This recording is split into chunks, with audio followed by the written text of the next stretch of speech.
2G Pauma Chikidi Tin Manen Check your time again Nanda karasika Makore kore vaneti kutaika Kunenzi kurasika Ndo kwa nakanga ndaita Asidenga Rakandiri memba Denga Rakandiri memba Inini ndai remember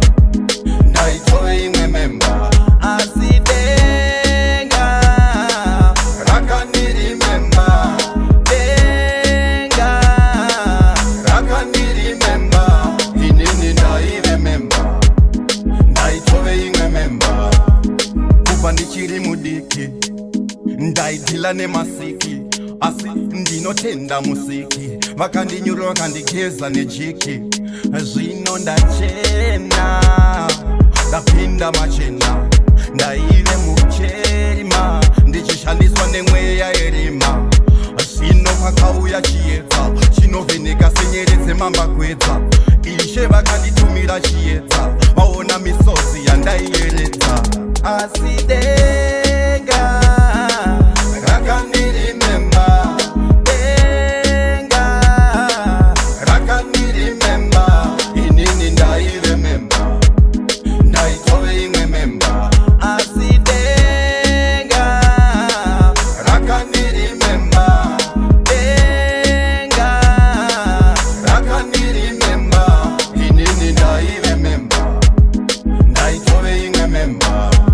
Vakandipisa murombe Shimwe ndaitori mpava yemombe Hasi ndinoutora mukombe Wandinonamata ini muhombe Ndijehovha jaire Saka satani usandijairire Ndisiye ndinwise mumambure Ndinokukika kunga jaure Ndijehovha jaire Saka satani usandijairire Ndisiye ndinwise mumambure Ndinokukika kunga jaure Asidenga Rakandiri memba Denga Rakandiri memba Inini ndai remember Ndai toi remember Asidenga Rakandiri memba Denga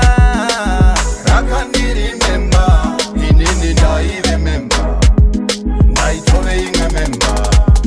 Kuba ndichiri mudiki ndaidhila nemasiki asi ndinotenda musiki vakandinyurwa vakandigeza nejiki zvino ndachena